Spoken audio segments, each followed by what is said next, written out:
हम लोग श्रीमद् भागवतम के तीसरे स्कंद के 24वें अध्याय को आज प्रारंभ करेंगे। इसमें कर्दम मुनि के वैराग्य के बारे में है। इसमें काफी किरदार आएंगे इस एपिसोड में। कर्दम ऋषि देखेंगे आप, अम, माता देवहूति को देखेंगे, भगवान को देखेंगे, ब्रह्मा जी को देखेंगे और 9 ऋषियों को भी देखेंगे जिनके संग कर्दम ऋषि की 9 पुत्रियों की शादी होती। 4 कुमारों को भी देखेंगे जबकि उनका कोई डायलॉग नहीं है। वो लोग आएंगे चले जाएंगे, they will not speak, but they will be so many people will be participating in this episode. This is really nice. इससे पहले श्लोक में जाऊं, अभी जब के समय एक भक्त ने मुझे बोला, नए भक्त कि मुझे भगवान प्रभु जी आप आशीर्वाद है, कुछ ऐसे प्रार्थना करिए हमारे लिए कि हम माया को फेस कर सकें। तो मैं उनको समझाया कि ये प्रार्थना गलत है। हमें माया को फेस नहीं करना क्योंकि हम कर ही नहीं सकते। अगर आप फेस कर तो उस अर्थ में ले रहे कि हम लड़ लेंगे माया से। मम माया दुरत्य, माया से लड़ने का सामर्थ्य हमारे पास है ही नहीं। हम अगर कुछ कर सकते हैं तो केवल भगवान की शरणापत्ति को स्वीकार कर सकते हैं। You can't fight darkness. क्यों कल्याण प्रभु, कैन यू? किसी भी हथियार से आप अंधकार को नहीं नष्ट कर सकते हैं, लेकिन दीपक अपने प्रभाव से सारे अंधकार को नष्ट करता है। और इसी बात को भगवान गीता में कहते हैं, जो एक दूसरे से पासा बोधयंत परस्पर कथयंतश्च माम नित्य तो शंति च रमंति च। तो भक्त लोग जब आते हैं एक दूसरे को भगवान के बारे में प्रबोधन करते हैं, कथा सुनते हैं, तो भगवान कहते हैं तेषामेवानुकंपार्थम अहम अज्ञान जम तमः नाश्यामि आत्म भावस्तु ज्ञान दीपे न भास्वता। ऐसे भक्तों पर ही कृपा करने के लिए, तेषामेवानुकंपार्थम, उन पर अनुकंपा करने के लिए, अहम अज्ञान जम तम, अहम मतलब मैं मतलब भगवान, स्वयं अज्ञान से उत्पन्न अंधकार को, जो हमारा संबंध हम भगवान से नहीं समझ रहे हैं, ये अपने को देह मान रहे हैं, उस अंधकार को नाशयामी, मैं स्वयं नष्ट करता हूँ। नाशयामी आत्मभावस्थ, उनकी बुद्धि में स्थित रहते हुए उसको नष्ट कर देता हूँ, असज्ञान को। ज्ञान दीपे न भास्वता, ज्ञान के दीप से प्रकाश उनके हृदय में उत्पन्न कर देता हूँ। सो माया को जीतने का अगर आप बात करें तो एक ही एकमात्र तरीका है श्रीमद् भागवतम का श्रवण, भगवान के नाम का उच्चारण। मतलब ये प्रमुख हैं, बाकी भी हैं लेकिन सबसे प्रमुख चीजें हैं ये। तो चलिए हम आगे पढ़ते हैं। तो माता देवहूति लेमेंट कर रही थी, और वो लेमेंटेशन के बारे में, लेमेंट क्या बोलते हैं, शोक कर रही थी कि हमने तो अपना जीवन व्यर्थ कर दिया। और उन्होंने आखिरी श्लोक बोला था, आखिरी 2 श्लोक बोले थे, वो काफी इंपॉर्टेंट हैं। उन्होंने कहा था कि जिस व्यक्ति का कर्म धर्म को उत्पादित नहीं करता है, श्लोक देख लेते हैं एक बार। नेह यत कर्म धर्माय न विरागाय कल्पते न तीर्थ पद सेवायै जीवनपि मृतो ही स। जिस व्यक्ति के कर्म धर्म को उत्पन्न नहीं करते और धर्म के द्वारा वैराग्य नहीं होता, और उस वैराग्य आदि को प्राप्त व्यक्ति भगवान की सेवा नहीं करता, तो वह जीते जी मरा हुआ है। और वो स्वीकार कर रहे हैं कि वो ऐसी ही रह गई। उनके कर्मों से धर्म उत्पन्न हुआ नहीं, वो तो विहार करने चक्कर में रह गई। विहार ही करती रही, यहाँ घूमना है, अरे वो वन रह गया उसी घूमती रह गई, अरे यहाँ घूम गए वहां घूम आई, इसी चक्कर में रह गई वो।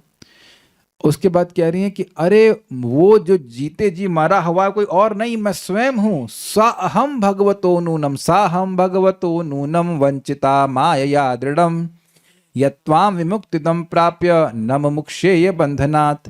सा अहम, अरे मैं ही वैसी हूं, कोई और को कहां ढूंढेंगे आप? क्यों?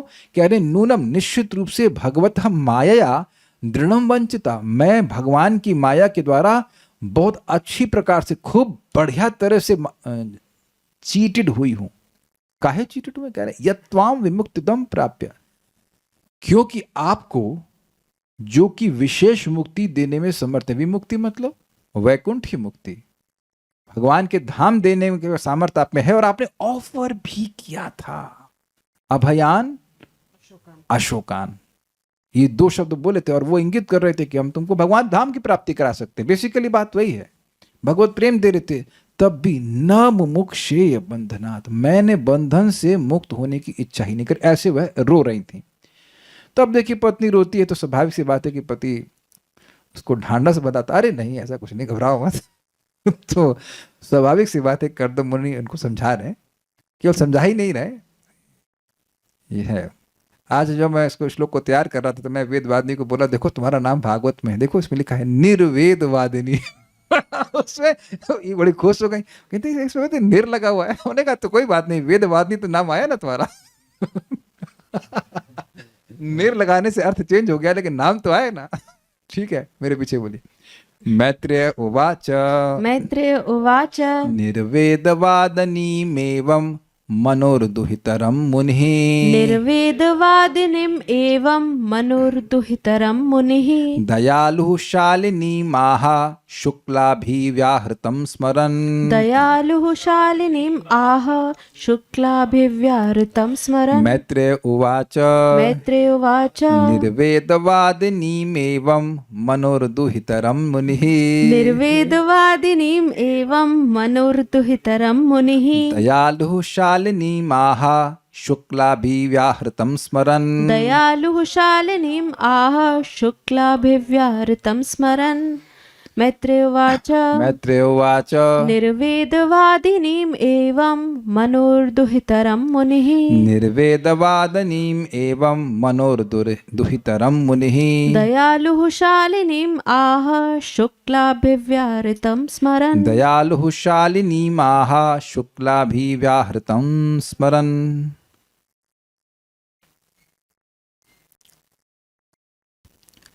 भगवान विष्णु के वचनों का स्मरण करते हुए, भगवान विष्णु तो कुछ बोले ही नहीं। तो जब मैं इसका अनुवाद पढ़ना शुरू किया तो मेरे मन में ये दुविधा, अरे भगवान विष्णु तो अभी कुछ बोले ही नहीं। तो पूरा अनुवाद पढ़ेंगे तो बात समझ में आएगी। भगवान विष्णु के वचनों का स्मरण करते हुए कर्दम मुनि ने वैराग्यपूर्ण बातें करने वाली स्वयंभू मनु की प्रशंसनीय पुत्री देवहूति से इस प्रकार कहा। तो यहाँ पे देख सकते हैं किस प्रकार से वह माता देवहूति से बोल रहे हैं। बात क्या है, बात श्लोक समझिए। भगवान ने कहा था कि मैं तुम्हारे पुत्र के रूप में आऊंगा। तो पत्नी कौन है इनकी? देवहूति है। तो भगवान खाली पिताजी का नाम जानते थे, देवहूति का नाम नहीं जानते थे। यद्यपि वह जब भगवान विष्णु कर्दम ऋषि के सामने प्रकट हुए थे तो वो बोले थे देवहूति का नाम, बोले थे क्या? बोले थे क्या? इतना बोले थे कि परसों के समय मनु महाराज आएंगे। तो ये हो सकता है कि इनको हाँ, इस तरह सब कह सकते हैं कि उसी समय इंगित कर दिया था कि मनु अपनी बेटी को लेके आएंगे, और ये भी सुन चुके थे देवहूति के बारे में पहले ही। ऐसा भी बात भी है। तो इससे कुछ समझ में आ रहा है कि भगवान विष्णु पहले ही निर्णय कर दिए हैं कि वह देवहूति के बेटे बनेंगे। ज्यादा हम ना सोचें, ज्यादा विचार ना करें या इन्वेस्टिगेशन ना करें तो इतनी बात तो क्लियर है कि जिससे भी शादी कराते, भगवान ने इनको तो क्लियर कर दिया कि मैं आपका बेटा बनूंगा, तो जिससे भी भगवान शादी कराते तो उसी के बेटे बनते कि नहीं। अब कोई भगवान की मां बनेगी तो वो दुर्भाग्यशाली है। ये बात देवाहुति को पता थी कि नहीं? पहले ये बताइए, वेदवादिनी बताइए, बोलिए। उनको ये पता था कि वह भगवान की मां बनने वाली हैं? कल्याण प्रभु, प्रश्न सुनिए, मैं क्या कह रहा हूँ। हाँ हूँ बोलने से पहले डांट पड़ जाएगी। नहीं पता था, देवाहुति माता को नहीं पता था। वह पुत्र चाह रही थी। अभी तक वो ये नहीं बोलने कि हमको भगवान दे दीजिए पुत्र के रूप में, ये नहीं बोली हैं। आप ये कह ही नहीं सकते। अभी तक एक बार भी नहीं बोली कि भगवान दे दीजिए पुत्र के रूप में। ब्रह्म ज्ञान देने वाला पुत्र से चाहिए, सोच रहे, लेकिन ये कैसे बोल देंगे भगवान ही दे दीजिए आप? भगवान how can you? Normal people can't desire this. वैसे तो इतना नॉर्मल भी नहीं है, लेकिन फिर भी ऐसा डिजायर करना बड़ा मुश्किल है कि भगवान ही दे दीजिए। तो अब इनको तो नहीं पता है कि भगवान ही आ जाएंगे, और इनको पता है कि भगवान आएंगे। कुछ क्लियर है कि नहीं भाई? एक चीज बताइए, ये इंटरेस्टिंग बात है। कर्दम ऋषि 9 पुत्रियों के होने के बाद संन्यास लेने के लिए तो उद्यत हो गए, लेकिन क्या वो बात भूल गए थे कि भगवान ने कहा था कि मैं भी आऊंगा, या मैं भी अपने बेटे के रूप में आऊंगा? भूल नहीं गए थे, लेकिन वो उनके, हम ऐसा समझ सकते कि उनके मन में ये बसी थी बात कि संतान होगी तो मैं चला दूंगा। वो he was not thinking about it. इसलिए यहां लिखा है कि अब वो सोच रहे हैं। भाई ये भी तो हो सकता था कि चले जाते सन्यासी, कुछ बोलती ही नहीं। आप एक बात विचार कीजिएगा, बहुत जबरदस्त बात। हाथ में खड़ा कर, बड़ी जबरदस्त बात है। जिस माता जी की 9 लड़कियां हों, उसके और सुंदर सुंदर लड़कियां हैं, और मान लो एकदम से बड़ी भी हो गई, एकदम से मतलब क्योंकि हो ही गई थी, तो वो शादियों के बारे में सोचेगी कि ब्रह्म ज्ञान के बारे में सोचेगी? जरा बताइए, कोई माता जी यहाँ से है यहाँ पे जो कि लड़कियां हो जाएं तो उनकी और स्पेशली लड़कियां बड़ी हो जाएं तो शादी के बारे में सोचेंगे कि ब्रह्म ज्ञान के बारे में सोचें? जो लड़कियां यहाँ पर शादी की उम्र की हो गई, उनकी कौन सी माँ, किसकी माँ ब्रह्म ज्ञान के बारे में सोच रही है? अब बहुत बहुत सिंपल श्लोक लग रहा है, लेकिन देखिए यहाँ कह रहे हैं वैराग्यपूर्ण बातें कर रही हैं। इसका मतलब बहुत अद्भुत चेतना वाली हैं, एक बात। दूसरा, उनको ब्रह्म ज्ञानी पुत्र चाहिए। इसका मतलब है बिल्कुल स्पष्टता कि भगवान इनको प्रेरित कर रहे हैं। इनको समान लड़का नहीं चाहिए, इनको ब्रह्म ज्ञानी लड़का चाहिए ऑब्वियसली। यानी कि भगवान इनको प्रेरित कर रहे हैं, इनको निमित्त बना करके वह सांख्य का उपदेश देंगे। सारा कुछ उनको समझ में आ गया, जो भगवान ने बातें बोली थी वो उनको होते हुए दिख रही हैं। इसीलिए कह रहे हैं कि भगवान विष्णु की बात का स्मरण करके कर्दम मुनि ने वैराग्यपूर्ण बातें करने वाली स्वयंभू मनु की प्रशंसनीय पुत्री देवहूति से इस प्रकार कहा। ये प्रशंसनीय शब्द समझ में आ रहा है कि क्यों है, क्यों प्रशंसनीय है? अभी मैंने बताया कि 9 लड़कियां हैं, बड़ी सुंदर हैं। कौन सी? लोहित उत्पल गंधया, लाल कमल के गंध से युक्त उनका शरीर है, और सब शादी के लायक हैं, ये भी हो गई। तो उनकी शादियों के बारे में ना सोच करके वो सोच नहीं कि उन्हें ब्रह्म ज्ञान कैसे मिलेगा। वो भगवत सेवा के बारे में सोच रही थी। प्रशंसनीय हुई कि नहीं? सब लोग डाइजेस्ट कर पा रहे हैं इस बात को कि ऐसी अवस्था में लड़कियां भी हुई हैं, कौन ब्रह्म ज्ञान के बारे में सोचता है? भाई कोई नहीं सोचता। तो ये सोच रही हैं, और इनके हृदय में जो वैराग्य है वो बहुत तीव्र है, जो कि सामान्यतः स्त्रियों के लिए संभव नहीं होता है। सामान्यतः स्त्रियों को लगता है कि घर की सफाई करनी है, आज सब्जी लानी है, ये है, बहुत सारे काम मन में रहते हैं, ये करना वो करना है, उसके यहाँ साड़ी दी थी, it's natural, don't feel offended, है ना, तो नॉर्मल है, दिस नॉर्मल फॉर माता जी। ऐसा वैराग्य होना जहां वो पति को संन्यास लेने से मना नहीं कर रही, बस एक चाहती हैं कि एक ब्रह्म ज्ञानी पुत्र मिल जाए। Just see her point, she is not objecting कि आप संन्यास ले रहे हैं। कुछ विचार कीजिएगा। और एक और भी बात है, लिंक कीजिए, भगवान विष्णु की बात को स्मरण करके अपनी प्रशंसनीय पत्नी से बात की है। यानी कि वह इसलिए प्रशंसनीय है क्योंकि भगवान उनके बेटे के रूप में आएंगे, इसलिए ऐसा स्मरण करके वो बोले। आप समझने का प्रयास कीजिए, यहां उनको श्लाघनीय कहा जा रहा है। किसके द्वारा श्लाघनीय कह रहे हैं? वो श्लोक कौन बोल रहा है? कर्दम ऋषि बोल रहे हैं। अरे इसलिए देख लीजिए, ये स्थिति है, कुछ भी पढ़ा दीजिए, अरे सामने लिखा हुआ मैत्रेय मुनि कर्दम ऋषि। ये श्लोक मैत्रेय मुनि बोल रहे हैं, तो श्लाघनीय शब्द देवहूति के लिए कौन बोल रहा है? मैत्रेय मुनि बोल रहे हैं। और मैत्रेय मुनि कौन है?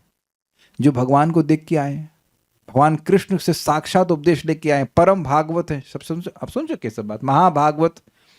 ऐसा महाभागवत माता देवहूति को श्लाघनीय अर्थात प्रशंसनीय कह रहा है।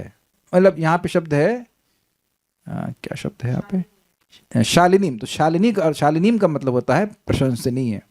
तो उनको वो जान रहे हैं कि ये भगवान की माँ बनेंगी। भगवान की माँ बनना बहुत बड़ा बात है, बहुत बड़ी बात है। वैकुंठ तो बहुत से लोग साधक जाते हैं, लेकिन ये भाग्य किसी किसी बिरले ही साधक को मिलता है कि जिसके भगवान बच्चे स्वयं इस जगत में बन जाएं, है कि नहीं? और कितने लोग वैकुंठ में गए हैं उसका तो आप नाम नहीं गिन सकते। बहुत से भक्त लोग गए, जाते ही हैं, वो भी रेयर है लेकिन जाते हैं। लेकिन माँ कौन कौन बने? कौशल्या माता जी, देवहूति माता जी, माता अदिति। आप देखेंगे ऐसे चुने ही लोग, चुनिंदा लोग ही बने हैं ना। ये विशेष उपलब्धि। प्रभुपाद आगे 10वें स्कंद में कहेंगे कि भगवान के धाम जाना आसान है, लेकिन भगवान को अपने धाम से अवतरण कराकर अपने पुत्र के रूप में प्राप्त करना बड़ा कठिन कार्य है। तो इसलिए श्लाघनीय है। श्लाघनीय मतलब शालिनी, शालिनी मतलब अत्यंत प्रशंसनीय है। समझ में आ रहा ना क्यों प्रशंसनीय है? अन्वय देखिए, मैत्रेय वाच, मैत्रेय मुनि ने कहा, दयालु मुनि कृपालु कर्दम मुनि। दयालु क्यों कह रहे हैं यहाँ पे? दयालु कहने का क्या मतलब बताइए? जब सामने वाला इस प्रकार से दुखी है तो उसके दुख को समझ रहे हैं, उसके दुख को समझ रहे हैं कि ना, इसे इंग्लिश में एम्पैथी भी कहते हैं, वो समझ रहे हैं कि इसको वाकई दुख हो रहा है। तो ये भावना आपको समझनी होगी इनकी। ये दयालु कृपालु मुनि ने, मुनि मतलब कर्दम मुनि ने, एवं निर्वेदवादिनीम, इस प्रकार वैराग्य की बात करने वाले, यहां देखिए शब्द है निर्वेद। निर्वेद मतलब होता है इनडिफरेंस, वैराग्य नहीं चाहिए, ये आशय बोल दी थी ना कि मैंने इंद्रिय तृप्ति में केवल और केवल समय खराब किया, मतलब और इंद्रिय तृप्ति नहीं चाहिए, ये बोली थी ना पिछले अध्याय में।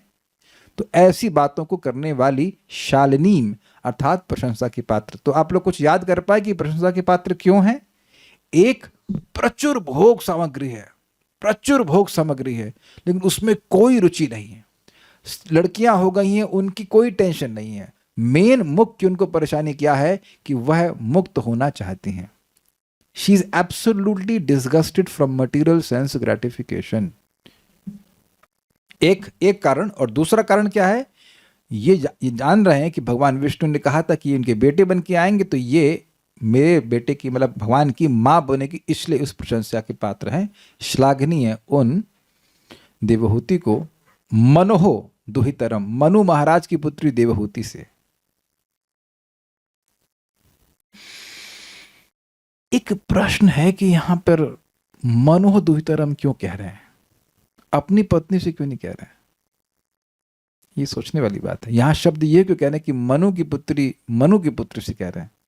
इट इज क्यों वेदवाद में मैं कहता हूं कि अब संजीव शर्मा की बेटी, आपको ऐसे को बोला मैंने, that will immediately create some distance, is it not? आपके पति जितनी माता जी लोग हैं, नारायणी माता जी, आपके पति बोलते हैं आपके पिता का नाम लेकर उनकी बेटी। This I don't have really answer, I am just thinking कि इसका क्या कारण हो सकता है। पूजा माता जी हैंड रेस करिए, हैंड रेस करके आप क्या बता देंगी? यहाँ चैट ऑन है बस, बाकी बोलना नहीं, तो टाइप कीजिएगा अगर कुछ करना चाहती हैं तो। मनु महाराज की पत्नी, आप मनु महाराज की बेटी हैं, हाथ खड़ा कर रही हैं। तो ये विचारणीय बात है। आई डोंट नो व्हाई इस पे कुछ बोला नहीं गया, लेकिन मैं सोच रहा हूँ कि ऐसा क्यों कह रहे हैं। अपनी पत्नी को बोल देते, आई डोंट नो। जब मनु महाराज को ऊपर रखने के हमको नहीं पता सब क्यों कह रहे हैं मनोह पत्तो ही तरम। एक मैं अपने जो समझ में आ रहा है, देखिए आगे की बात से समझ में आएगी। शुक्ल यानी भगवान श्री हरि के अभिव्याहृतम स्मरण, कथन का स्मरण करते हुए आह अर्थात बोले। देखिए हम क्या सोच रहे हैं, इस तरह से जो मैं सोच रहा हूं उस पर। वो बोले थे कि सम्राट मनु परसों आएंगे अपनी पुत्री को लेकर, भगवान विष्णु बोले थे। तो वही बात स्मरण कर रहे हैं कि ये वही मनु की पुत्री है जिसको सम्राट मनु, स्वयंभू मनु लेके आए थे, जिसके संबंध में भगवान विष्णु ने कहा था कि ये, मतलब इस डायरेक्टली नहीं कहा था कि ये तुमसे शादी होगी, और शादी होगी मतलब इसके गर्भ के द्वारा मैं पुत्र बनूंगा। यही कुछ मुझे अर्थ लग रहा है जिसकी वजह से मनोदुहितरम कह रहे हैं। मतलब बेसिकली वो बात याद कर रहे हैं वो समय की जब इनकी शादी हुई थी, जब मनु महाराज रथ पे बिठा करके अपनी बेटी को देवहूति को लेके आए थे। 3 बेटियां थी, उसमें स्पेसिफिकली देवहूति को लेके आए थे, इसलिए मैत्री मुनि ऐसा कुछ कह रहे हैं। ये मैं एटलीस्ट मैं समझ पा रहा हूँ, ये जो मेरी समझावट है अब तक यहाँ तक। सो मच इन वन श्लोक। अच्छा हुआ गलत बात पूछ ली। कर्दम ऋषि तो वैराग्य का प्रदर्शन कर रहे हैं, कर्दम ऋषि वैराग्य का प्रदर्शन नहीं कर रहे हैं। माता देवहूति ने वैराग्य प्रस्तुत किया, वो तो उनका वैराग्य को पिछले अध्याय में ही दिखा दी कि वो संन्यास लेके जाने के लिए उद्यत थे। यहाँ वो वैराग्य नहीं दिखा रहे हैं, माता देवहूति ने अपना वैराग्य प्रस्तुत किया। वैराग्य दिखा नहीं रहे, वैराग्य उनका प्रकट हुआ उनकी वाणी के द्वारा। मैत्रेय उवाच, मैत्रेय मुनि ने कहा, निर्वेदवादिनीम एवं, इस प्रकार से वैराग्य वचन बोलने वाली एक और बात आ रही है। निर्वेदवादिनीम एवं मनोदुहितरम, स्वयंभू मुनि की बेटी राजकुमारी हैं, लेकिन इस प्रकार से वेद का निर्वेद वचन बोल रही हैं। अब कुछ क्लियर हुआ? आप जरा समझिए बात। जाइए आप जरा नोएडा होके आइए, और नोएडा से दिल्ली होके आइए, और मेट्रो में घूम के आइए। तो आप देखेंगे कि लड़कियां अगर पैसे वाले घर से होती हैं तो कितना वैराग्य प्रस्तुत करती हैं, नहीं होती तब भी नहीं करती हैं, लेकिन पता नहीं क्या क्या वो वैराग्य तो नहीं होता है एटलीस्ट वैराग्य का आभूषण उनको पास नहीं होता है। समझ रहे हैं ना कि सब लोग, इसमें कोई विरोध तो नहीं है ना। तो अब राजा की लड़की के पास क्या भोग नहीं होगा, जल्दी बता दीजिए आप। सब कुछ तो था, और अब पति के पास आए तब भी खूब भोग प्राप्त हुआ उनको, फिर भी वैराग्य को वह बोल रही हैं, वैराग्य वचन बोल रही हैं, जबकि उन्हें कोई बोलने के लिए नहीं कह रहा है। See she is expressing her deeply felt feelings, she is expressing her realisations, और ये हृदय के शुद्धिकरण का ही लक्षण है, जो कि भगवान की कृपा से हुआ। इसीलिए यहां पे मनोदुहितरम कह रहे हैं कि कर्दम मुनि देख रहे हैं कि ये तो वही राजा की बेटी है, मेरी सेवा किया, फिर एक पांव के पास रखा हुआ आपने मेरे को, that's not a good idea. पानी पीता, अच्छा ठीक है, that's all right, not all right, that is कथावत, बोलने वाले को तो नहीं रखना चाहिए। हाँ, तो मेरा एक्सपेंशन ही है वो, but is not a good idea. तो हम क्या बात कर रहे थे, मनोदुहितरम मुनि, मनोदुहितरम। अच्छा, अब एक इंटरेस्टिंग बात है कि मुनि क्यों कह रहे हैं, क्योंकि मननशील है, इज ऑब्जर्विंग कि ये मेरी पत्नी वैराग्य वचन नहीं बोल रही है, पूरे विश्व के सम्राट जो थे उनकी पुत्री बोल रही है। इसके जीवन में भोग ना मिला हुई तो थोड़ा ही समय हुआ ना, सेवा तो बहुत ऐसे बहुत मतलब काल था, लेकिन ऐसा भी नहीं था कि अनलिमिटेड काल तक, तो कठिनाई का समय कम था, भोग का कह सकते हैं विपुल भोग का समय तो बहुत अधिक था, फिर भी ये निर्वेदवादिनी, तो इनके मन में बड़ी प्रसन्नता हो रही है। फिर कह रहे हैं दयालु, दयालु उनको कृपा हो रही है, और अब दयालुता उनके दुख को देखकर हो रही है कि मेरा जीवन व्यर्थ हो गया। और फिर कह रहे हैं शालिनी माह, उस प्रशंसनीय देवहूति से कहे, तो प्रशंसनीय की व्याख्या मैंने कर दी, क्या करते हुए, शुक्लाभिव्याहृतम स्मरण, शुक्ल अर्थात भगवान विष्णु ने जो उनको कहा था उसका स्मरण करते हुए। ठीक है, स्पष्ट है। सारार्थ दर्शनी, इस 24वें अध्याय में श्री भगवान कपिल देव का जन्म, ब्रह्मा की स्तुति, ब्रह्मा जी कहाँ से आ गए, आएंगे ब्रह्मा जी शादी में आएंगे, 9 लड़कियों की शादी में आएंगे, और ब्रह्मा जी कर्दम कपिल देव की स्तुति करेंगे।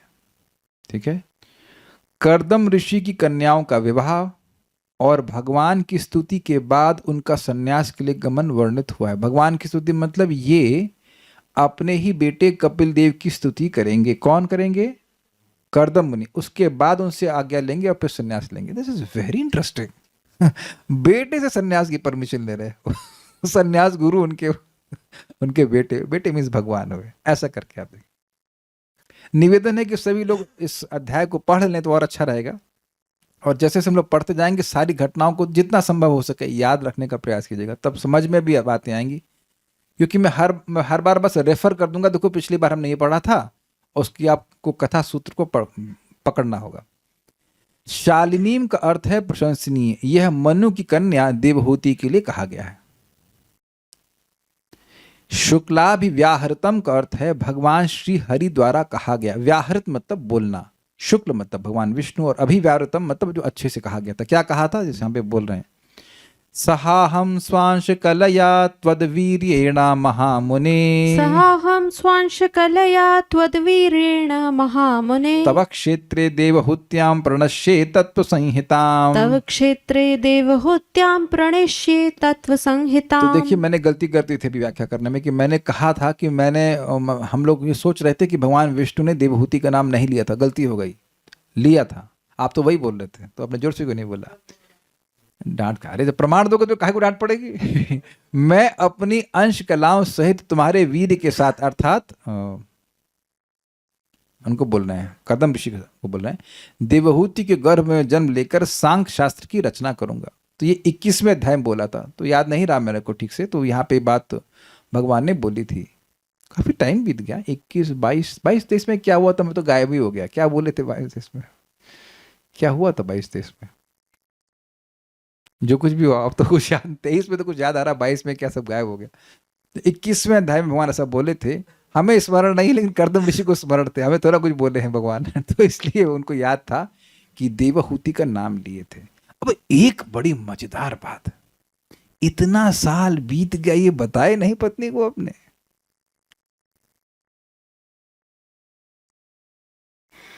ये एक इंटरेस्ट, नॉर्मली पति सारी बातें बताते हैं, ये बात नहीं बताए क्या। यहां भी बोल रहे हैं कि अभी तक तो नहीं बोले हैं, मतलब अभी स्मरण कर रहे हैं भगवान की बात को,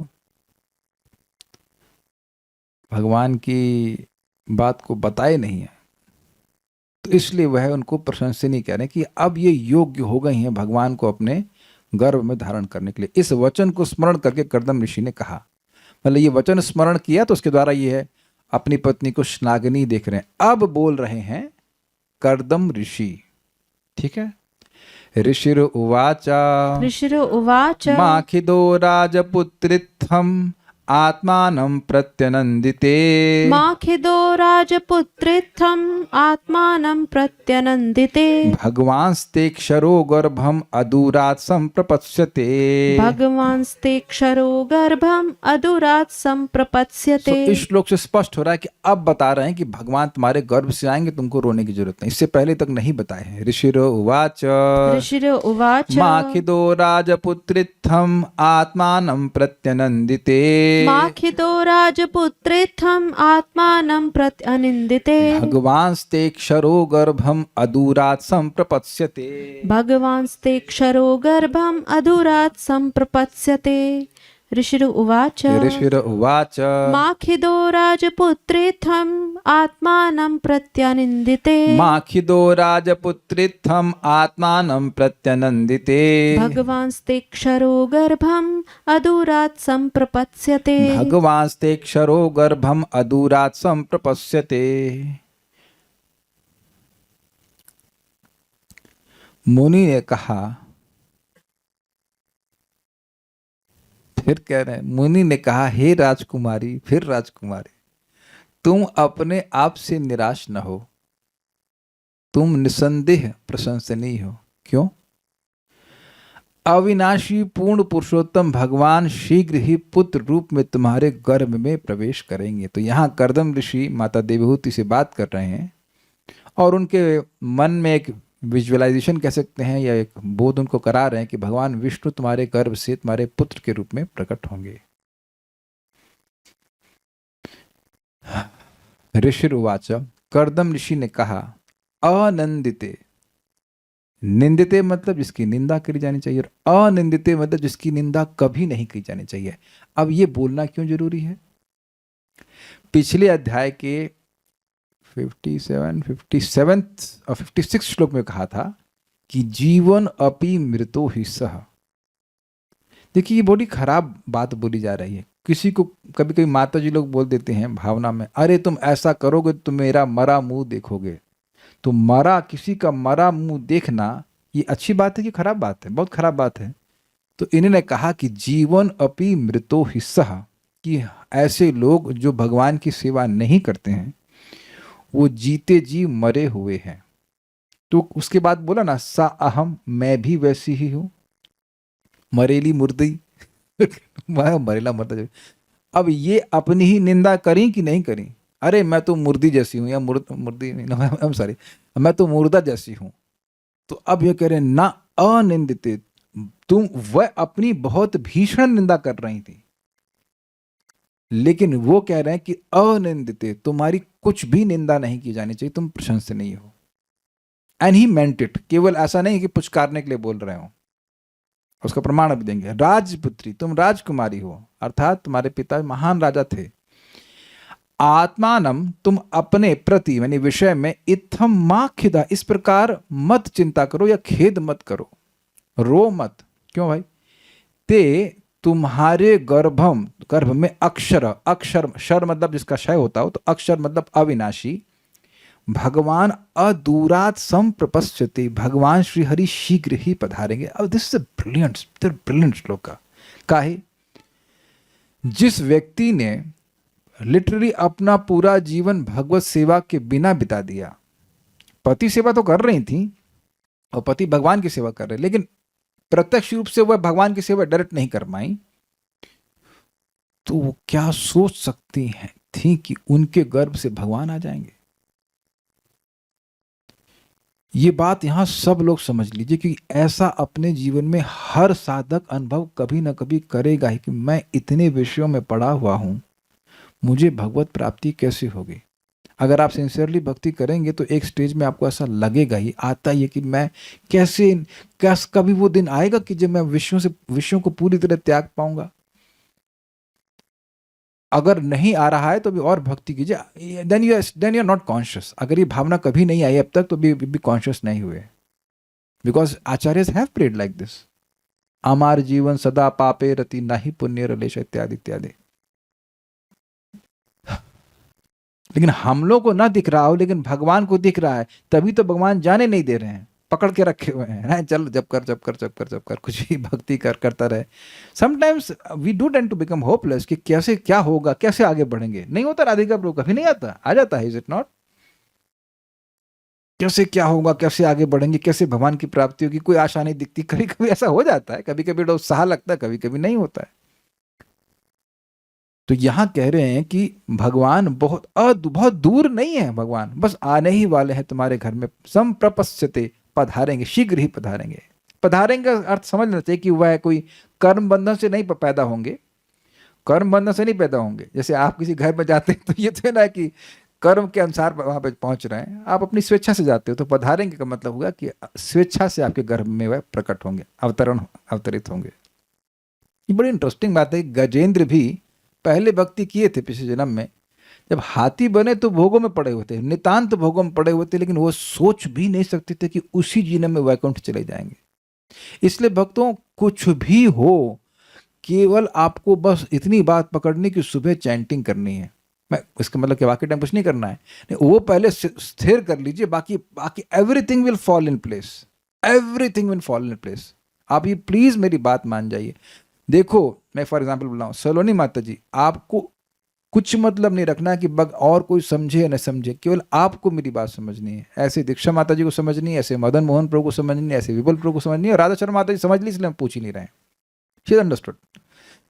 तो ये व्यक्तिगत समझना है हर व्यक्ति को। ये सब मेरे शब्द नहीं, मैं थोड़ा मजाक में कह रहा हूँ, प्रभुपाद बात बोलते, everyone has to individually understand, individually understand.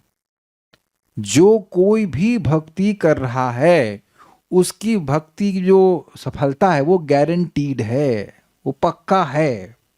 जिस दिन से आपने गीता उठाई, भगवान कृष्ण को भगवान के रूप में स्वीकार किया, उसी दिन से आपकी जो क्या कहते हैं उसको, प्रपात कहते हैं, योर डेथलेसनेस हैज स्टार्टेड। बस कथा सुनते रहेंगे तो मन स्थिर रहेगा, ये बात रहती है। हाँ, हम सही रास्ते में। जैसे अभी ये रो रही थी, लेकिन ये एश्योरेंस दिए, नहीं नहीं नहीं, बहुत बहुत समय नहीं लगेगा, बहुत जल्दी ही बेटा पैदा हो जाएगा। वैसे भी इनको भी तो जल्दी है पत्नी को जल्दी है तो पति को जल्दी नहीं है घर से बाहर निकलने की। अगर भगवान देर करेंगे तो कहेंगे, भगवान कहते हैं अच्छा ठीक है तुम ही ब्रह्म ज्ञान दे दो, तो फंस जाएंगे ना लड़का नहीं होगा तो ये भी निकल नहीं पाएंगे। तो ये भी देख रहे हैं कि लड़का हो जाएगा और मैं निकल जाऊंगा। और ये भी मत सोचना कि लड़का होगा तो आप उसको क्या कहते हैं, दूध की बोतल के पिलाओ, उसके डायपर बोलते हैं, डायपर चेंज करो, वो सब नहीं।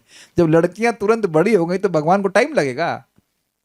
तो ये धारणा मत कीजिए कि मैं ऐसी धारणा करता था कि भगवान तो धीरे धीरे बड़े हुए होंगे, ऐसा कुछ ना।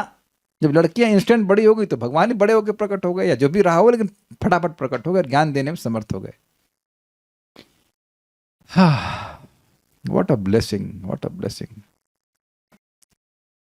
हो गया ना अनवे? श्लोक देख लेते हैं। ऋषिर्वाचा, ऋषि ने कहा, माँ खिदो राजपुत्र इत्थम, हे राजपुत्र इत्थम, इस प्रकार का खेद को मत प्राप्त हो। आत्मानम प्रत्य अनंदिते, हे आनंदिते, तुम तो प्रशंसनीय हो, तुम्हारी निंदा बिल्कुल नहीं होनी चाहिए। तुम्हें अपने प्रति इस प्रकार का खेद नहीं करना चाहिए। क्यों नहीं करना चाहिए? अरे मैं जीते जी मरी हुई हूं। कहते नहीं नहीं नहीं, भगवान ते अक्षर गर्भ, वो भगवान जो अक्षर है, अविनाशी हैं, वो तुम्हारे गर्भ में अदूरात संप्रपश्यते, बहुत जल्दी ही, बहुत शीघ्र, बहुत समय नहीं लगेगा। दूरात का अर्थ है समय की दूरी। समय की दूरी होती है कि नहीं? बहुत पुराने समय में एक टाइम, तो that is distance of time. तो कहने बहुत समय नहीं लगेगा, बहुत जल्दी ही पधारेंगे, ये बात है।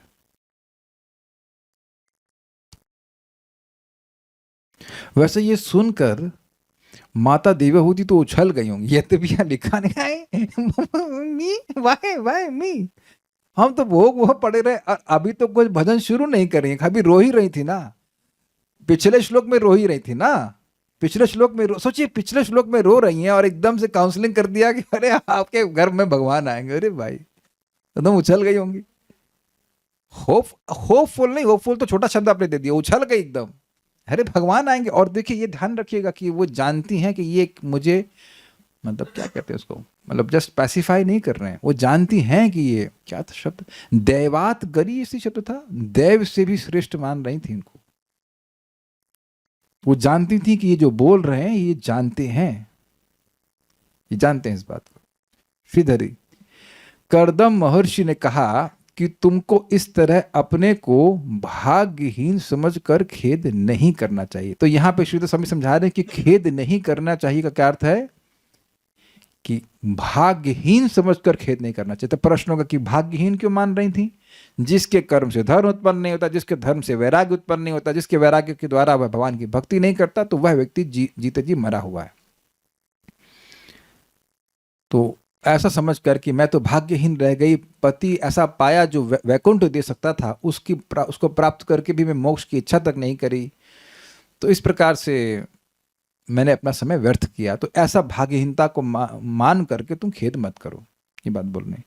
तुम्हारे गर्भ में शीघ्र ही अक्षर पुरुष परमात्मा आने वाले, भगवान श्री हरि आने वाले। तात्पर्य, कर्दम मुनि ने अपनी पत्नी को यह सोचकर कि वह कितनी अभागी है दुखी न रहने के लिए प्रेरणा दी, और यही पिछले श्लोक से लिंक है, दयालु, कृपा करते हुए, क्योंकि पूर्ण पुरुषोत्तम भगवान उसके शरीर से अवतार रूप में प्रकट होने जा रहे थे।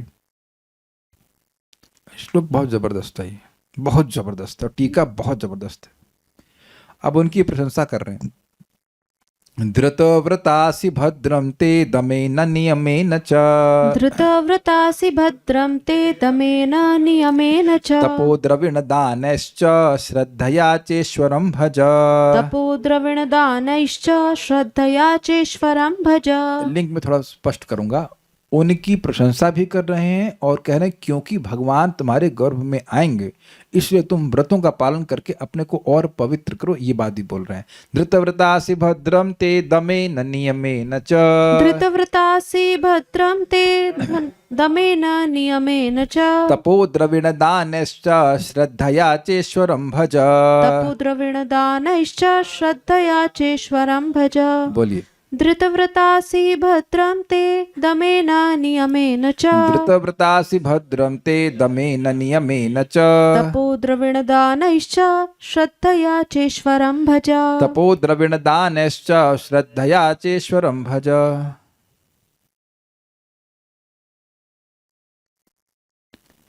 तुमने पवित्र व्रत धारण किए हैं, ईश्वर तुम्हारा कल्याण करे। अब तुम ईश्वर की पूजा अत्यंत श्रद्धा, संयम, नियम, तप तथा अपने धन के दान के द्वारा करो।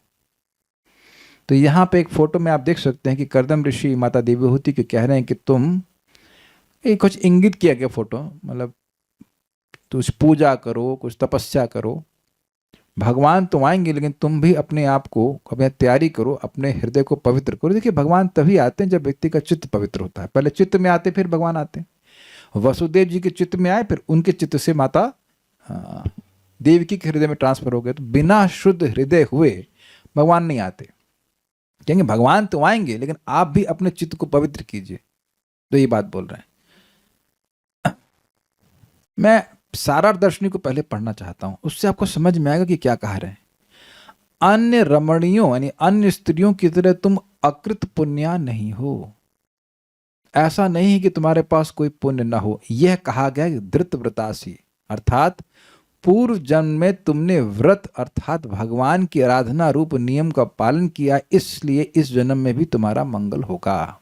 ये हमको बहुत जबरदस्त लगा, क्योंकि माता देवहूति कह सकती हैं मैंने आपकी सेवा करी, हम मान रहे हैं, लेकिन मैं और कोई भजन की हूं, कोई तपस्या की हूं, यह तो मैं नहीं देख रहा हूं, मैं नहीं देख रही हूं। भगवान मेरे गर्भ में क्यों आ रहे हैं? ठीक है आपने भजन किया मान रहे हैं, लेकिन हमको क्यों सेलेक्ट किए हैं? तो तो कह रहे हैं धृतव्रता असि।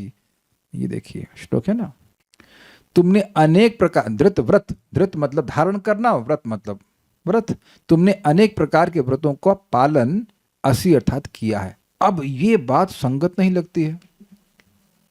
क्यों? क्योंकि ये कह रहे हैं कि मैंने तो जीवन भोग में बिता दिया, थोड़ा पति की सेवा की, मतलब कुछ समय तक, काफी समय तक सेवा करी, मानते हैं, दम से नियम से करी, ठीक है, लेकिन बाकी समय तो भोग में बिता दिया ना, काफी समय, मतलब लॉन्ग टाइम। 100 साल तो जब वो घूम के आ गए तब वो एक क्षण की तरह निकल गया। याद है 100 शरद ऋतुएं बीत गई थी जब वो महल को लेकर के अपने आश्रम में आ गए थे, और उससे पहले कहाँ कहाँ घूमे हैं स्वर्ग में, और कहाँ कहाँ पे घूमे, उसको कोई टाइम बताया नहीं गया, लेकिन बहुत समय बीत गया। तो अब 100 साल के बाद जो अवस्था हो रही है, तो अब उसके बाद संतान हुई, सारा कुछ हुआ, तो अब यहां व्रत कहां देखे आप? तो इसीलिए चक्रवर्ती पाद यहां पे अर्थ लिए हैं कि धृतव्रत असि, मतलब तुमने पिछले जन्म में भगवान की जरूर आराधना की होगी, इसीलिए भगवान तुमको सेलेक्ट कर लिए हैं। अब ये कितनी बड़ी बात है। इस जन्म में आप किसी के लिए कुछ करते हैं तो क्या वो कुछ आपको अगले जन्म में कुछ कर सकता है? लेकिन यहां स्पष्ट है कि माता देवहूति ने क्या किया ये तो कुछ नहीं पता है, लेकिन चक्रवर्ती पाद कह रहे हैं जरूर तुमने पिछले जन्म में भजन किया है, तभी भगवान तुमको अपनी मां के रूप में सेलेक्ट किए हैं। इसीलिए कह रहे हैं ते भद्रम, तुम्हारा कल्याण होगा। क्यों होगा? क्योंकि भगवान ने तुमको अपनी मां के रूप में सेलेक्ट किया है। कुछ समझ रहे हैं मैं बात? सारा आप प्रतिदान भगवान से इसी जन्म में मत मांग लीजिए कि हम भजन कर रहे हैं, हमको सुख, असीमित सुख क्यों नहीं मिल रहा, ये क्यों नहीं मिल रहा, वो क्यों नहीं मिल रहा, प्राप्ति सिद्धि क्यों नहीं प्राप्त हो गई ना, व्हाटएवर ऐसा नहीं होता है। कुछ चीजें थोड़ा समय भी लगती है ना। जैसे मैंने कुछ अपना एक मसाजर ऑर्डर किया था, गर्दन में हल्का सा दर्द हो रहा है, बस बहुत देर बैठे रहते हैं, तो आज वो तब डिलीवर हुआ जब मैं सो रहा था। समझ में आया मैं क्या कहना चाहता हूं? तो अगले जन्म में, अब आप इस जन्म से लेके मान लो 30-40 साल आपने रोज भागवत सुना, जप किया, ठीक है, आप उसको हल्का मत गिनिएगा, बहुत होता है ये। अब हमारे पास जो भी समय बचा है भगवान की कृपा से, अब मान लो 20-25 साल 30 साल जो भी समय बचा, कि अब अगले जन्म में अगर हम इस तरह से 30 साल नियमित रूप से रोज किए, बताइए, तो अभी तो प्रगति होगी। अगले जन्म में मान लो अगला जन्म भी हुआ, भगवान के पास गए तो अच्छी बात है, नहीं अगला जन्म हुआ तो तब आप देखेंगे कि आपको पता नहीं चलेगा, क्योंकि भागवत में अपने आप मति लगने लग जाएगी, तो कल्याण ही हुआ होगा ना। आप मेरी बात को समझ पा रहे हैं? आज इस जन्म में देवहूति को भगवान सेलेक्ट किए कि नहीं? अरे देवहूति की जगह आहुति किसी भी लड़के से शादी करा देते, किसी से भी करा देते, why only Devahuti, why only Devahuti? तो वो भी कुछ योग्य होंगी ना। और प्रमाण क्या? प्रमाण माता देवकी है। देवकी और वसुदेव जी उस जीवन में भगवान कृष्ण की प्राप्ति के लिए कोई तपस्या नहीं की, कोई प्लानिंग नहीं किए थे, यहां तक इच्छा भी नहीं किए थे। अगर मैं कुछ गलत हूं तो बता दीजिए। भागवत में ऐसा वर्णन नहीं कि देवकी से शादी कर रहे थे वसुदेव जी ताकि उन्हें कृष्ण पुत्र के रूप में प्राप्त, ऐसा नहीं था। भक्त थे भगवान के, उसमें कोई संदेह नहीं है, लेकिन हम नहीं जान रहे, आज तक हमने सुना नहीं कि वो ऐसा कुछ व्रत लिए हों कि हम भगवान कृष्ण मेरे बेटे के रूप में। उस जन्म की बात कर रहा हूं जब वो देवकी और वसुदेव के रूप में थे। मैं कुछ गलती बोल रहा हूं तो आप मुझे करेक्ट कर दीजिएगा, ये मेरी अंडरस्टैंडिंग है। अभी तक तो हमने नहीं सुना, लेकिन सुतपा और कृष्णी के रूप में वह पहले तपस्या किए थे, सब लोग जानते हैं इस बात को। 12,000 दिव्य वर्षों तक तपस्या किए थे ताकि भगवान उनके पुत्र के रूप में बने। तो भगवान वो सोचे थे कि एक बार बने। भगवान के एक बार क्यों, 3 बार बनेंगे। 3 बार भगवान बेटे बने, तो तीसरी बार में कृष्ण के रूप में बने। तो मैं ये कहना चाहता हूं कि तपस्या पिछले जन्म में करे हैं, लेकिन उसका प्रभाव कई जन्म तक आ सकता है। भगवान उसका प्रतिदान करते, एक बार बच्चा बनकर संतुष्ट नहीं है, 1 बार 2 बार 3 बार बच्चा बने। आप समझ रहे हैं ना बात? तो कह रहे कि आज तुमको मां के रूप में भगवान सेलेक्ट किए हैं, वो इस जन्म का नहीं है। धृतवत असि, तुमने निश्चित रूप से पिछले जन्म में भगवान की भक्ति करी है, इसलिए तुमको भगवान तुमको सेलेक्ट किए, तुम्हारा कल्याण होगा। ये क्लियर हो गया? अब कह रहे भाई तुम पहले जब तपस्या करी हो तो इस वजह से तुमको भगवान सेलेक्ट किए हैं, तो आप करो कंटिन्यू। समझे? वरुण प्रभु, सुबह मैं क्या बोलूंगा आप करने के लिए? जब कीजिए, क्योंकि आज क्या कर रहे थे आप? जब कुछ समझे? आज कोई दारू पी रहा हो तो उससे कल हम नहीं बोल सकते अरे सुबह 16 माला करो, सुबह आए आप उठे नहीं 16 माला करने के लिए, कोई ऐसा हो सकता है बताइए? कभी आप किसी व्यक्ति को डांटेंगे जो आज कुछ ना कर रहा हो और कल सुबह उठे, ए तुम 3 बजे क्यों नहीं उठे भाई, तुम मंगल आरती में क्यों नहीं आया तुम जब क्यों नहीं किया? आप ऐसा नहीं बोलेंगे, क्योंकि जो पहले से व्रत पालन कर रहा हो उसको बोलेंगे आप व्रत करो। अग्रीड है ना? मजेदार श्लोक। इसलिए कह रहे हैं दमेना, तुम संयम के संग, नियमेना नियम के संग, तपह तपस्या के द्वारा, नियम का अर्थ है पति की सेवा, भगवान की सेवा, सब। तपह मतलब तपस्या, द्रविण मतलब धन से, द्रविण दाने मतलब धन के दान से, और श्रद्धया च श्रद्धा पूर्वक ईश्वरम भजा, भगवान श्री हरि का भजन करो। मतलब कहने का मतलब है कि तुमने पिछले जन्म में भी ऐसी आराधना करी है, तभी तो तुमको माँ बनने का मौका मिला, भगवान ने तुमको माँ के रूप में सेलेक्ट किया है। तो अब और अपनी योग्यता को बढ़ाओ, ये बात बोल रहे हैं। तुम्हारे लिए कोई मुश्किल काम तो है ना? अब जैसे मैं कहूँ कल्याण प्रभु कल वो सुबह आ जाना, थोड़ा रोटी बना देना, तो कहेंगे जिंदगी बनाए नहीं हो, कल आप कैसे पीठ में बुला लिया उनको, मुश्किल होगा ना। अब मैं करना प्रभु से कहता हूँ प्रभु जी कल थोड़ा सा वो खिचड़ी बना देना या डोसा बना देना। हाँ, तो अब तक आज तक बनाते आए हैं, तो कल बनाना कौन सी मुश्किल बात है? अब बात समझ में आ गया? ये सब बात आचार्यों की है, मैं खाली आपको बस आपकी समझने वाली लैंग्वेज बता रहा हूँ कि जब आज तक इतने योग्य रही हो कि तुमको भगवान माँ के रूप में सेलेक्ट किए, तो आगे करते रहो ये काम, क्या दिक्कत है? भगवान की कृपा की प्राप्ति हो जाएगी। बहुत अच्छे श्लोक हैं भाई, मजा आ गया। ये इसे लाइक इस चैप्टर की ओपनिंग ना बहुत अच्छी हुई, हमको बहुत अच्छे लगे श्लोक सब। धृतवतासि भद्रम थे, तुमने व्रतों को धारण किया है, ते भद्रम तुम्हारा कल्याण हो, दमेन नियमेन च दम के द्वारा, नियमन के द्वारा, दम का मतलब इंद्रियों का संयमन, नियम मतलब जैसे नियम करते हैं कि इतना माला जप करेंगे, भागवत सुनेंगे, ये सब नियम के द्वारा। तपो द्रविण दानश्च, तपस्या के द्वारा, द्रविण दान है मतलब अपने जो भी धन तुमको अभी प्राप्त है उसके दान के द्वारा, श्रद्धा के द्वारा ईश्वर की भजन करो और योग्य बनो भगवान की मां बनने के।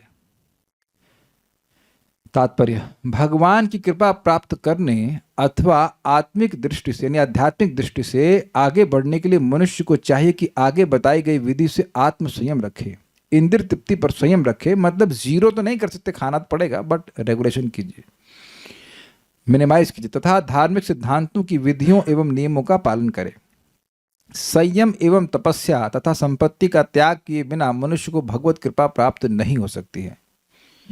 कर्दम मुनि ने अपनी पत्नी को उपदेश दिया, तुम्हें धार्मिक नियमों का पालन करते हुए दान देकर तपस्या पूर्वक भक्ति में तत्पर होना होगा, तभी परमेश्वर तुम पर प्रसन्न होंगे और तुम्हारे पुत्र रूप में अवतरित होंगे। 10 पेज हैं, अगर आप लोग मौका दें तो हम इसको भी कर दें, उसके बाद हाँ कर दें। नहीं, पार्थसारथी माता जी मना कर रही हैं। आप मना कर रही हैं? हाँ बोल रही हैं। अच्छा, आप मना कर रही हैं नहीं करूं? अच्छा ठीक है, तो आप मना कर रहे तो हम कर लेते हैं। तो पता नहीं मना कर रही सही, हाँ बोल रही। ये श्लोक के बाद फिर टॉपिक चेंज, मतलब चेंज होगा, मतलब वक्ता चेंज होगा, इसलिए हम इसको बोलते हैं। स त्वया राधितः शुक्लो, अरे मान लो पूछे करेंगे क्या, करेंगे क्या? तो कह रहे हैं बच्चा तो बन जाएंगे, करेंगे क्या?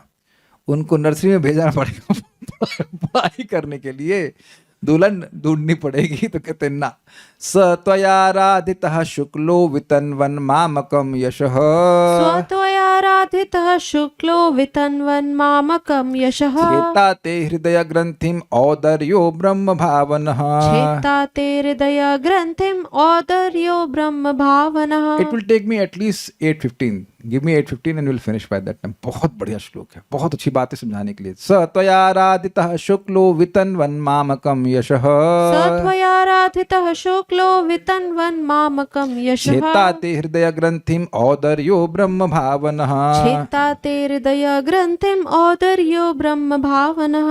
बोलिए। सत्वया राधितः शुक्लो वितन्वन् मामकं यशः, स त्वया राधितः शुक्लो वितन्वन् मामकं यशः, चेता ते हृदय ग्रंथिम औदर्यो ब्रह्म भावनः, चेता ते हृदय ग्रंथिम औदर्यो ब्रह्म भावनः। तुम्हारे द्वारा पूजित होकर श्री भगवान मेरे नाम तथा यश का विस्तार करेंगे। लिंक है पिछले श्लोक से। तुम भगवान की पूजा करो, भगवान प्रसन्न होंगे, अवतरित होंगे और फिर मेरे नाम तथा यश का विस्तार करेंगे। कौन कर्दम ऋषि? अरे कपिल देव के पिताजी। I mean I hope you understand what is Kapil Dev. ठीक है, वे तुम्हारे पुत्र बनकर तथा तुम्हें ब्रह्म ज्ञान की शिक्षा देकर तुम्हारे हृदय में पड़ी गांठ को छिन्न कर देंगे। तो यहाँ लेफ्ट साइड में दिखा रहे हैं कि भगवान विष्णु की उपासना माता देवहूति कर रही हैं अपने पति की आज्ञा के अनुसार। और अब ये कर्दम ऋषि नहीं है, कौन है ये हैं भगवान कपिल देव, जो कि माता देवहूति को आत्मज्ञान देंगे। प्रभुपाद जी ने पुस्तक लिखी है teachings of Lord Kapila son of Devahuti. Devahuti पुत्र कपिल की शिक्षाएं, क्योंकि एक नास्तिक कपिल भी हुए थे, तो माता देवहूति से लिंक किया जा रहा है। जैसे देवकी नंदन किसका नाम है, भगवान श्री कृष्ण का नाम है, तो देवकी से प्रसिद्ध हुई कि नहीं। तो इसी प्रकार से माता देवहूति और कर्दम ऋषि की यश को फैलाएंगे। त्वया आराधिता, तुम्हारे द्वारा पूजित होकर, सह शुक्ल, वे भगवान श्री हरि, ते औदर्य, तुम्हारे पुत्र बनकर। यहाँ औदर्य का मतलब होता है जो उदर से प्रकट हो। उदर औदर्य क्लियर हो रहा है। ऐसा नहीं कि बस प्रकट हो जाएंगे सामने चतुर्भुज रूप में, ऐसा नहीं, तुम्हारे उदर के द्वारा प्रकट होंगे तो भावना आएगी कि मेरे बेटा है, ये बात है। ऐसे अडॉप्टेड बच्चे नहीं होंगे।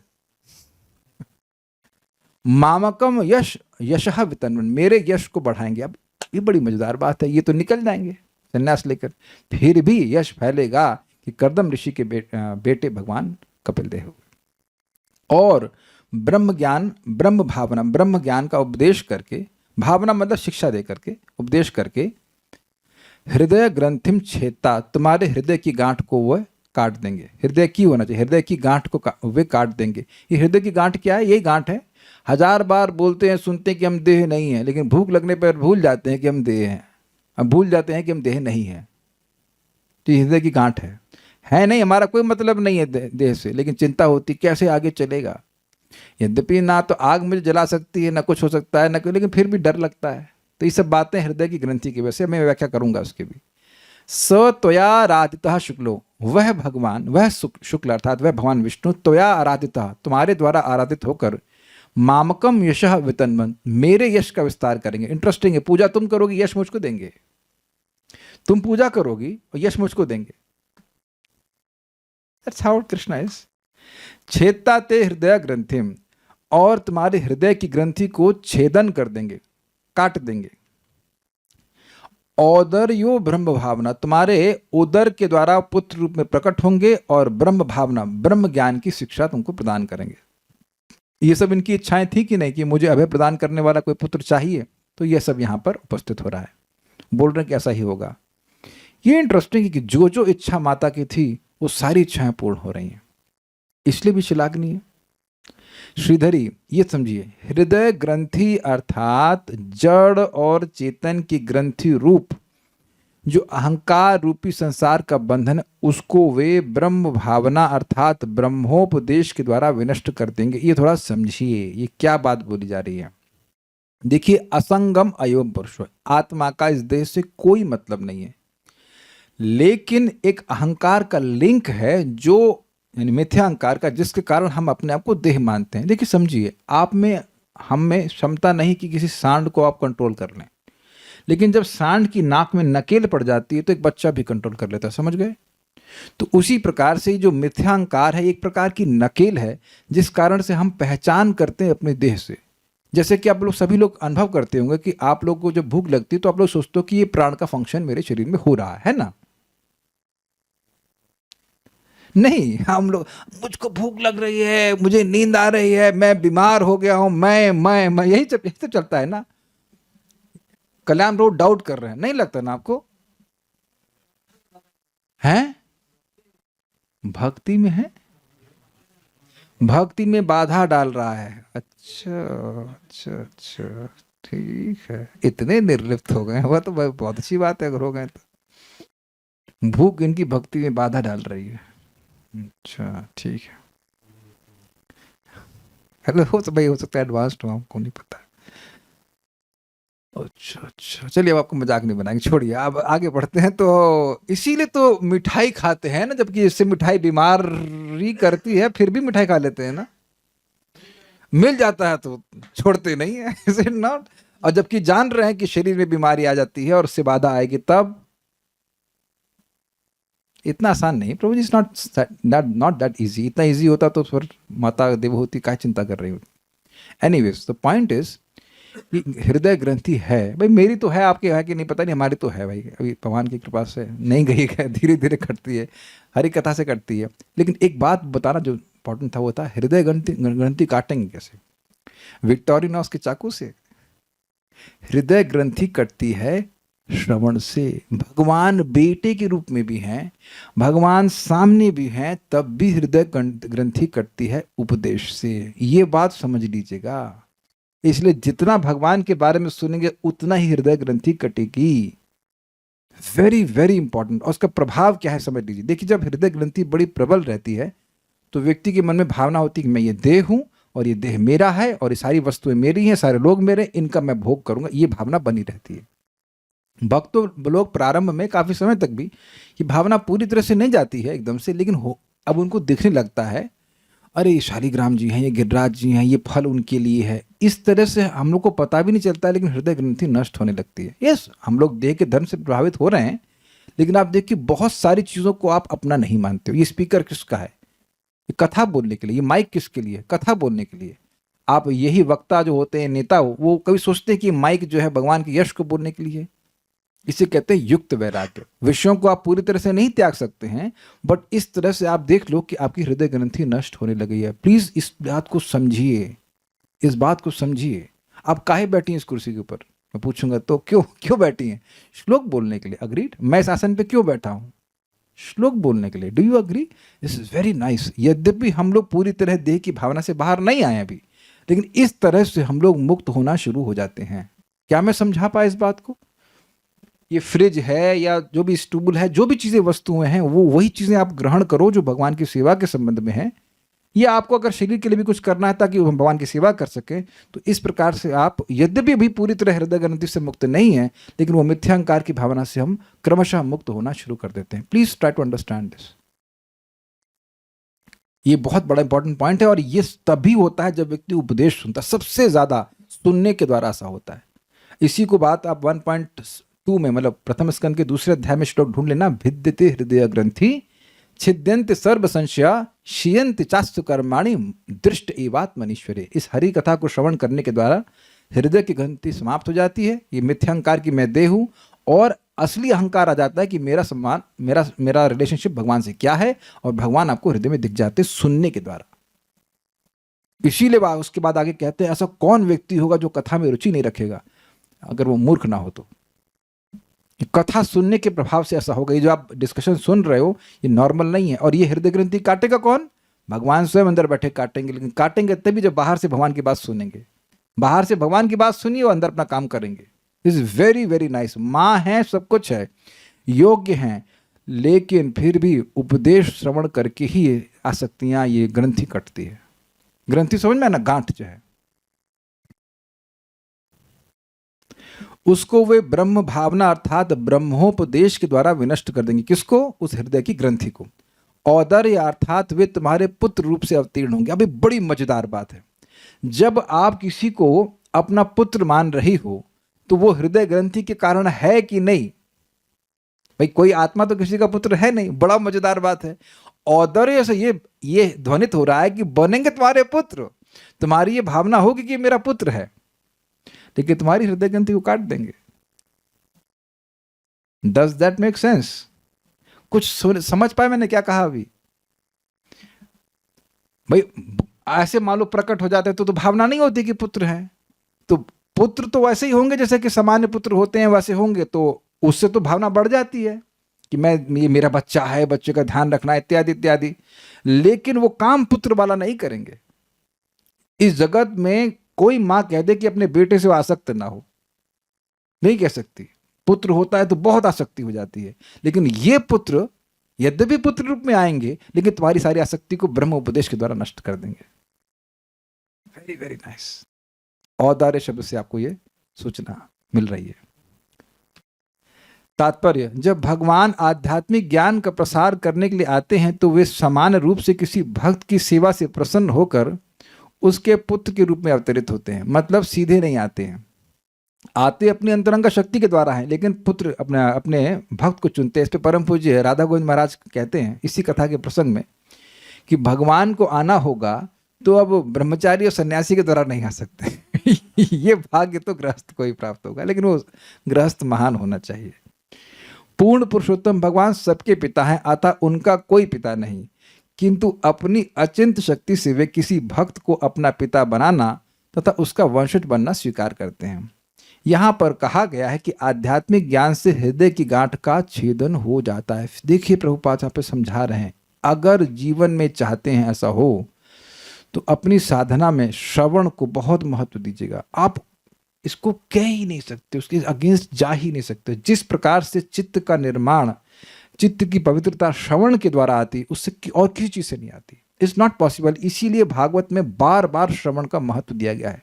जैसे ही सुनते हैं तैसे ही मन चेंज होता है कि नहीं? अभी मैं अगर भौतिक बात करूंगा तुरंत आपका मन चेंज हो जाएगा, तुरंत, चाहे कितना वो अपने कथा सुन रखी। अभी मैं अगर एक क्षण के लिए भी भौतिक बात करूंगा तुरंत मन चेंज हो जाएगा। ये बात समझने का प्रयास कीजिए। आप कहीं से बाहर से कुछ खा के आएंगे, मान लो किसी, नहीं खाना मैं बोल रहा हूं, तो भी कुछ समय लग सकता है, लेकिन श्रवण से तुरंत चेंज होता है। देखिए जिस दिन आपकी चैंटिंग बढ़िया होती है, जब आप सुन पाते हो, कैसा मन एकदम आपका प्रसन्न हो जाता है। You don't feel very good, एकदम मन चेंज होता है। इसलिए इस बात को समझिए कि आपकी हर दिन की साधना में इंटेंस हियरिंग के प्रोग्राम कुछ जरूर होना चाहिए। इसीलिए बार बार भक्तों को बोलता हूं कि खूब अच्छे से सुनिए, देखिए या क्या बोल रहे हैं, खुद समझ लीजिए कि आपकी भक्ति में सबसे इंपॉर्टेंट अंग श्रवण है। श्रवण है, उसको कॉम्प्रोमाइज नहीं किया जाना चाहिए, नहीं किया जाना चाहिए। ठीक है। पदार्थ तथा आत्मा मिथ्या अहंकार की ग्रंथि से जुड़े रहते हैं, ये समझ में आ गया था। पदार्थ तथा आत्मा को एक करके मानना ही हृदय ग्रंथि कही जाती है और समस्त बद्ध जीवों में विद्यमान रहती है। इसीलिए जब कोई हमारा अपमान करता है तो हमको बुरा लगता है। यद्यपि हमारा शरीर क्या है? Bag of stool. खुद भी हम लोग बोल देते हैं हाँ ये क्या है, बैग ऑफ स्टूल, लेकिन उस बैग ऑफ स्टूल मतलब मल के डब्बे को, मल के ग्रंथि को कोई डांट दे, कोई गाली दे दे, तब तो कह रहे भाई तब तो बड़ा बुरा लगता है। अगर कचरे के डब्बे को गाली दे दे कुछ बुरा लगता है? नहीं। उस कचरे से भी खराब वस्तु शरीर में भरी हुई है, उसको कोई गाली देता तो खराब लगता है कि नहीं? कह दीजिए ना लगता हो। इसी वजह से लगता है, मिथ्या अहंकार की वजह से लगता है। ज्यों ज्यों विषय जीवन के प्रति आसक्ति उत्पन्न होती है त्यों तो यह ग्रंथि कसती जाती है। इसको बहुत बढ़िया से समझ लीजिए, एकदम क्लियर कट समझिए। बहुत अच्छी बात प्रभुपाद ने कहा है। देखिए जब ये हृदय ग्रंथि कस रही है, टाइट हो रही है, आप गांठ को टाइट करने का अनुभव कभी किए हैं? मेरे पास कुछ फॉर मान लीजिए मेरे बीट बैग है, तो इसमें भी आप देखते होंगे ये जो साक्षी माला होती है, उसके बाद हम लोग यहाँ पे एक गांठ लगाते हैं, है ना? तो एक होती ढीली से लगाए और टाइट कर दिया, जितना टाइट करेंगे तो खुलने में और मुश्किल होगा। तो यहाँ कहने की जितनी गांठ टाइट होगी उतना मन में भोग की वासना और बढ़ती चली जाएगी। हमें ये चाहिए, हमको सुंदर कपड़ा चाहिए, हमको आभूषण चाहिए, हमको ये चाहिए, हमको वो चाहिए। लेकिन भक्ति करेंगे तो ये गांठ धीरे धीरे ढीले होने लगती है। ढीले होने का प्रभाव ये होगा, यू विल बिकम इनडिफरेंट। इंद्रिय तृप्ति के प्रति क्रमशः आप मतलब डिसइंटरेस्टेड होते जाएंगे। ये नोट कर लीजिएगा कि ये साइन है, ये सिम्टम है कि हम आत्म साक्षात्कार की तरफ आगे बढ़ रहे हैं। क्या ये सबको याद रहेगा? अगर आप ये नहीं कह रहा हूं जीरो हो जाएगी, लेकिन इंद्रिय तृप्ति मान लो 100 थी तो अब धीरे धीरे 80, 60, 70 मतलब धीरे धीरे कम होती जा रही है। You are becoming indifferent. अरे ठीक है, जैसा मिला वैसा चल जा रहा है। अगर ये भावना नेचुरली बढ़ रही है और बढ़नी चाहिए, अगर आप भक्ति कर रहे हैं, तो ये समझ लीजिए कि अब आपकी जो हृदय ग्रंथि, हमारी जो हृदय ग्रंथि, वो ढीली पड़ रही है और इसके विपरीत हो रहा है तो गड़बड़ है। इसलिए अगर नाम जब अच्छे से किया जाता है तो आप हृदय में अनुभव करेंगे क्या है जीवन में, क्या रखा है। अपने आप ही आपको महसूस होने लगेगा क्या रखा है। घृणा नहीं बोल रहा हूं मैं, इनडिफरेंस। घृणा कहीं किसी से कर रहे हैं तो फिर उसमें आसक्ति भी है। घृणा इज नेगेटिव अटैचमेंट। लेकिन वैराग्य मतलब यू आर नॉट इंटरेस्टेड। जैसे कल्याण प्रभु को बुलेट से घृणा होती है ना? कहीं हम ही को क्यों पकड़ते हैं आप? चलिए दूसरे का को पकड़ते। करुणामृत प्रभु, आपको बुलेट से घृणा होती है? नहीं, कुछ भी नहीं होता। बुलेट, अरे मोटरसाइकिल बात कर रहा हूं, समझ ही नहीं पाएगी बात। बुलेट से क्या फर्क पड़ता है? वेदवाद नहीं, आपको क्या बुलेट से घृणा होती है? कुछ भी नहीं होता, you know, that is the point what I am trying to say. कुछ भी नहीं होता, वो कितनी बुलेट चली जाए इधर से उधर, कुछ फर्क नहीं पड़ता, लाइक दैट। प्लीज, बहुत अच्छी बातें बोल रहे हैं प्रभुपाद। भगवान ऋषभ देव ने अपने पुत्रों को समझाया था कि यह भौतिक जगत स्त्री तथा पुरुष के मध्य आकर्षण के वातावरण के तुल्य। क्या बात बोल रहे हैं भगवान ऋषभ देव? कहाँ से? अच्छा, 5वें स्कंद की बात कर रहे हैं।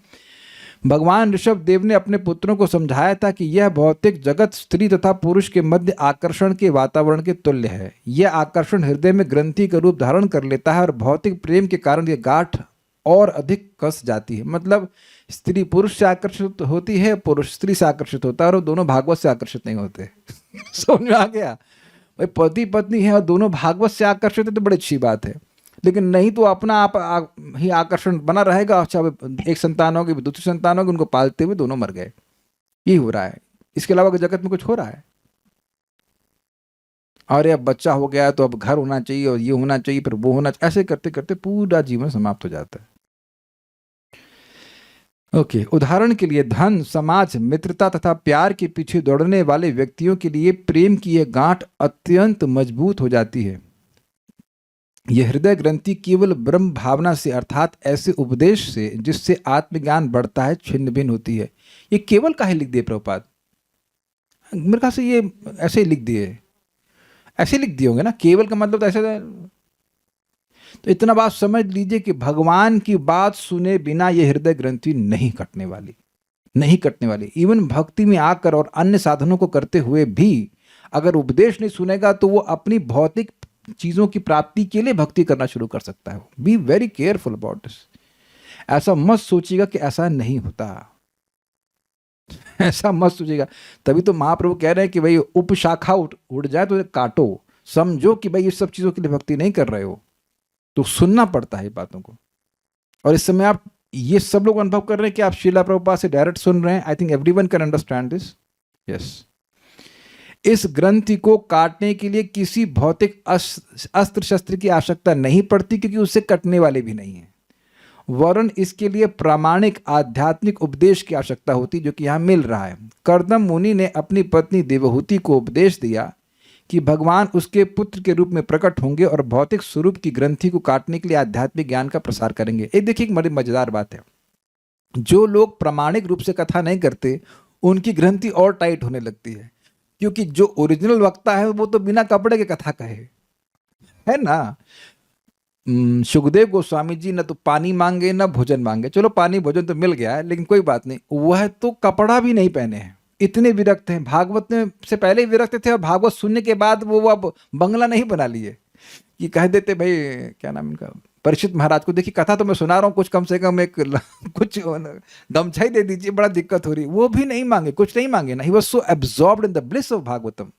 तो जो लोग आप प्रोफेशनल कथा करते हैं, अब देखो लोग कितने बड़े बड़े बंगले बना लेते हैं। तो यानी भागवतम का प्रभाव उसी व्यक्ति पर नहीं हो रहा जो बोल रहा है। जब उसी पर नहीं हो रहा तो सुनने वालों पे कैसे होगा? जरा आप ये मुझे समझा दीजिए, आप मुझे समझा दीजिए। मान लीजिए मैं कहूं कि मैं प्राणायाम कर रहा हूं, मैं ठीक नहीं हूं, आप जरूर ठीक हो जाओगे। ये बात तो कुछ हजम नहीं हुई ना। कभी आपने सोचा है? लोग इतने डल हैं कि समझ ही नहीं पाते। कोई 5-5, 10-10 लाख मांग रहा है और वटएवर कथा के लिए, तो अब उसकी ग्रंथि बढ़ गई है तब ना। कुछ सोचने वाली बात है ना, इज इट नॉट? तो जो वक्ता की ग्रंथि बढ़ रही है कथा से, तो जो सुनने वाला उसकी क्या हालत होगी? उसकी भी ग्रंथि बढ़ जाएगी।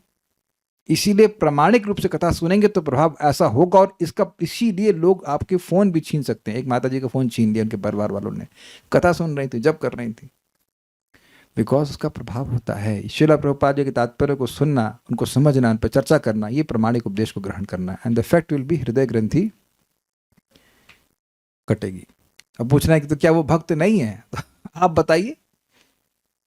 जिस डॉक्टर को, एक भक्त अभी बीमार हैं तो वो एंटीबायोटिक्स ले रहे हैं, एंटीबायोटिक लेने से रोग बढ़ने लग जाए तो एंटीबायोटिक ले रहे हैं कि कुछ और ले रहे हैं? बताइए, तो आप मानेंगे कि वो एंटीबायोटिक है? एंटीबायोटिक है कि मतलब प्रोबायोटिक है?